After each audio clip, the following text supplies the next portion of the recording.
کیا آپ نے کبھی سوچا ہے جس دور میں جدید سائنس کا تصور بھی نہیں کیا جا سکتا تھا، اس وقت ہمارے نبی حضرت محمد صلی اللہ علیہ وآلہ وسلم نے ایسے حقائق پیش کیے جو آج کی سائنس حیرت زدہ ہو کر تسلیم کر رہی ہے۔ آپ جانتے ہیں قرآن اور نبی کی تعلیمات میں ہمیں ایک روحانی اور اخلاقی رستہ دکھتا ہے، لیکن کیا آپ کو معلوم ہے کہ ان میں سائنس کے حیران کن اصول بھی چھپے ہوئے ہیں؟ ہزاروں سال پہلے جب انسان سائنس اور ٹیکنالوجی سے واقف نہیں تھا، ایک ایسی عظیم ہستی دنیا میں موجود تھی جس کا ہر فرمان علم کا خزانہ تھا۔ آج سائنس اپنے عروج پر ہے اور ہمارے نبی حضور اکرم صلی اللہ علیہ وآلہ وسلم کی ایک ایک بات کی تصدیق کر رہا ہے، لیکن آخر وہ کیا راز ہیں جو حضور اکرم صلی اللہ علیہ وآلہ وسلم کے روزمرہ کے معاملات میں چھپے ہوئے ہیں؟ ویڈیو شروع کرتے ہیں۔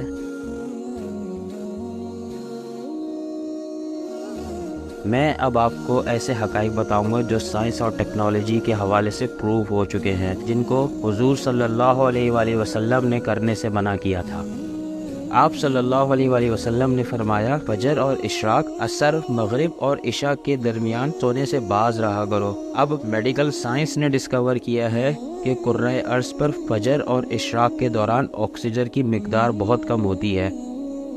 اگر ہم اس وقت سو جائیں گے تو ہماری طبیعت میں بھوجل پن آ جاتا ہے، ہم آہستہ آہستہ چڑچڑے اور بیزار ہو جاتے ہیں۔ عصر سے مغرب اور مغرب سے عشاء کے دوران آکسیجن کم سے کم ہوتی چلی جاتی ہے۔ اگر ہم اس وقت سو جائیں گے تو ہمارا جسم آکسیجن کی کمی کا شکار ہو کر 10 مختلف بیماریوں میں مبتلا ہو سکتا ہے، جس میں سب سے پہلے دمہ شامل ہے۔ لہٰذا ان اوقات میں سونے سے باز رہا کریں۔ نمبر 2، آپ صلی اللہ علیہ وآلہ وسلم کا ارشاد ہے کہ ان لوگوں کے درمیان نہ بیٹھا کرو جو گندے اور بدبودار ہوں۔ یہ حکم بھی حکمت سے بھرا ہے، کیونکہ بدبو انسان کو ڈپریسڈ کر دیتی ہے، جبکہ خوشبو ہماری توانائی میں اضافے کا باعث بنتی ہے۔ اگر انسان روزانہ کی بنیاد پر 10 منٹ بھی بدبودار اور گندے لوگوں میں بیٹھنا شروع کر دے تو وہ 20 دنوں میں ہی ڈپریشن کا شکار ہو جائے گا۔ آپ صلی اللہ علیہ وآلہ وسلم نے شاید اسی لیے ہمیں بدبودار اور گندے لوگوں سے دور رہنے کا حکم دیا ہے۔ نمبر 3، آپ صلی اللہ علیہ وآلہ وسلم کا ارشاد ہے کہ ان لوگوں کے درمیان نہ سو جو سونے سے پہلے بری باتیں کرتا ہو۔ اب ذرا سائنسی حوالے سے سن لیں۔ آج سائنس کا کہنا ہے نیند سے پہلے آخری گفتگو ہمارے خوابوں کا موضوع ہوتی ہے، اور یہ خواب ہمارے اگلے دن کا موڈ بھی طے کرتے ہیں۔ ہم اگر بری باتیں سن کر سوئیں گے تو برے خواب دیکھیں گے، اور برے خواب طے کریں گے ہمارے آنے والے کل کا موڈ۔ اس لیے نیند سے قبل آخری محفل اچھی ہونی چاہیے۔ نمبر 4، آپ صلی اللہ علیہ وآلہ وسلم نے فرمایا، بائیں ہاتھ سے نہ کھاؤ۔ اب سائنس کے حوالے سے سنیں۔ سائنس کے مطابق ہمارے دماغ کی دائیں اور بائیں حصے مثبت اور منفی ہوتے ہیں، یعنی نیگیٹو اور پازیٹیو۔ یعنی جب ہم دائیں ہاتھ سے کھاتے ہیں تو ہماری مثبت سوچ، جبکہ بائیں ہاتھ سے منفی سوچ طاقتور ہوتی چلی جاتی ہے۔ آپ کو بائیں ہاتھ سے کھانے والے اکثر لوگ منفی ملیں گے، مطلب نیگیٹو ملیں گے، جو ہمیشہ دوسروں کو نقصان اور تکلیف پہنچاتے نظر آئیں گے۔ نمبر 5، آپ صلی اللہ علیہ وآلہ وسلم کا ارشاد ہے، منہ سے کھانا نکال کر نہ کھاؤ۔ تحقیق سے اس فرمان کی حکمت بھی سامنے آئی ہے۔ ہمارے منہ میں 10 کروڑ سے 1 ارب تک بیکٹیریا ہوتے ہیں۔ یہ بیکٹیریا مہلک جراثیم بن جاتے ہیں۔ یہ جراثیم ہمارے کھانوں میں مل کر جب معدے تک جاتا ہے تو معدے کے غدود ان جراثیم کو مار دیتے ہیں اور یہ ختم ہو جاتے ہیں۔ لیکن جب ہم یہ جراثیم ملے کھانے کو منہ سے نکال لیتے ہیں تو ان جراثیم کو آکسیجن مل جاتی ہے۔ یہ آکسیجن ان جراثیم کی تعداد خربوں تک پہنچا دیتی ہے۔ یہ جراثیم معدے کے غدود سے بھی زیادہ طاقتور ہو جاتے ہیں۔ اس طرح یہ لقمہ ہمارے معدے میں پہنچ کر زہر بن جاتا ہے، اور یہ زہر ہمارے پورے نظام ہضم ڈائجسٹو سسٹم کو ختم کر دیتا ہے۔ آپ کو زندگی میں کوئی بھی ایسا شخص صحت مند نہیں ملے گا جس کو منہ سے لقمہ نکال کر کھانے کی عادت ہو۔ نمبر 6، آپ صلی اللہ علیہ وآلہ وسلم کا ارشاد ہے، ہاتھ کی انگلیوں کو چٹکھایا نہ کرو۔ اب سائنس کے حوالے سے سنیں۔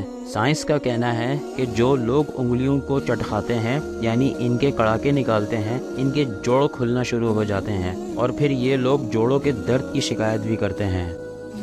نمبر 7، آپ صلی اللہ علیہ وآلہ وسلم نے فرمایا کہ جوتے پہننے سے قبل انہیں جھاڑ لیا کرو۔ ہماری زندگی کے عام واقعات میں کیڑے مکوڑے، بچھو چھپکلیاں اور چھوٹے سانپ ہمارے جوتوں میں پناہ لیتے ہیں، اور ہمارے بچے بھی جوتوں میں کیل یا بلیڈ وغیرہ پھینک دیتے ہیں۔ تو جب ہم جوتا پہنتے ہیں تو ہمارے پاؤں زخمی ہو جاتے ہیں یا پھر کیڑے مکوڑے ہمیں کاٹ لیتے ہیں، لہٰذا جوتے پہننے سے قبل اسے اچھی طرح سے جھاڑ لیا کریں۔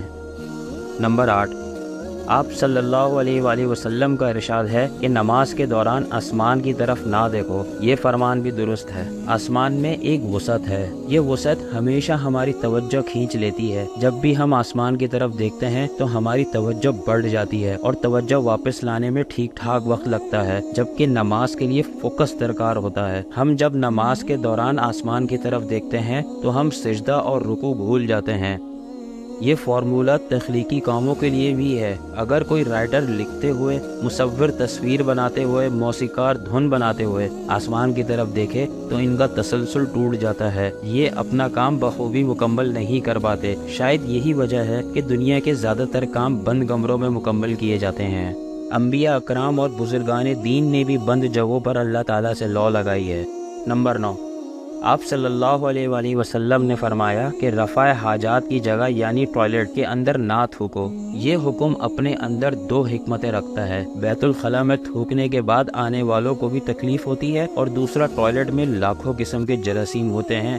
جب ہم تھوکنے کے لیے منہ کھولتے ہیں تو یہ جراثیم ہمارے منہ میں پہنچ جاتے ہیں، اور پھر یہ ہمارے لعاب یعنی تھوک میں پرورش پاتے ہیں، معدے اور پھیپھڑوں میں پہنچتے ہیں، اور پھر یہ ہمیں بیمار کر دیتے ہیں۔ آپ کو یہ جان کر حیرانگی ہوگی کہ ناک جراثیم کو پھیپھڑوں تک نہیں پہنچنے دیتی۔ ہماری ناک سے صرف کیمیکل جسم میں داخل ہوتے ہیں۔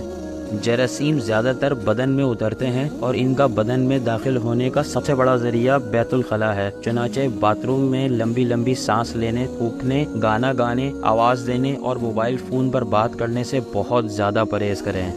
نمبر 10، نبی کریم صلی اللہ علیہ وآلہ وسلم نے فرمایا، کوئلے سے دانت صاف نہ کرو۔ ہم میں سے بے شمار لوگ کوئلے سے دانت صاف کرتے ہیں۔ کوئلے سے ہمارے دانت وقتی طور پر تو چمک جاتے ہیں، لیکن یہ بعد میں مسوڑے بھی زخمی کر دیتا ہے اور دانتوں کی جڑیں بھی ہلا دیتا ہے، اور یہ منہ میں بدبو بھی پیدا کرتا ہے۔ کوئلہ سیدھا سادہ کاربن ہے اور ان ہائیجینک بھی ہے۔ نمبر 11، آپ صلی اللہ علیہ وآلہ وسلم کا ارشاد ہے کہ اپنے دانتوں سے سخت چیزیں نہ توڑو۔ ہم لوگ اکثر بادام، اخروٹ اور کچا گوشت توڑنے کی کوشش میں اپنے دانت جھڑوا بیٹھتے ہیں۔ دانت ہماری زندگی کا اہم ترین حصہ ہے، شاید اسی لیے آپ صلی اللہ علیہ وآلہ وسلم نے دانتوں کو سخت چیزوں سے بچانے کا حکم دیا ہے۔ نبی کریم صلی اللہ علیہ وآلہ وسلم نے ساری زندگی سادگی سے گزاری ہے۔ رہن سہن میں سادگی، اوڑھنے بچھونے میں سادگی، کھانے پینے میں سادگی، لوگوں کے ساتھ میل جول اور رکھ رکھاؤ میں سادگی اپنائی ہے۔ آپ صلی اللہ علیہ وآلہ وسلم کے گھر پر کئی دن کا فاقہ ہو جاتا تھا۔ ایک دفعہ حضرت فاطمہ رضی اللہ تعالیٰ عنہ بارگاہ نبوت میں روٹی کا ٹکڑا لے کر آئیں۔ آپ صلی اللہ علیہ وآلہ وسلم نے پوچھا، یہ کیا ہے؟ کہا، یہ روٹی ہے جسے میں نے پکایا ہے۔ دل نے کہا کہ آپ کے ساتھ بیٹھ کر کھا لوں، اس لیے آپ کی خدمت میں حاضر ہوئی ہوں۔ آپ صلی اللہ علیہ وآلہ وسلم نے ارشاد فرمایا کہ 3 دن کے بعد یہ پہلا کھانا ہے جو تمہارے باپ کے پیٹ میں گیا ہے۔ آپ صلی اللہ علیہ وآلہ وسلم کے دسترخوان پر 2 قسم کے کھانے کبھی بھی جمع نہیں ہوئے۔ اگر روٹی ہوتی تو اس کے ساتھ کوئی اضافی چیز نہ ہوتی۔ کبھی آپ صلی اللہ علیہ وآلہ وسلم کے گھر پر ایسا فاقہ ہوتا کہ بھوک کی شدت سے پیٹ کمر سے چپک جاتا تھا۔ اللہ تعالیٰ سے دعا ہے کہ ہمیں اپنی فرما برداری اور شکر گزاری کی زندگی گزارنے کی توفیق عطا فرمائے۔ آمین۔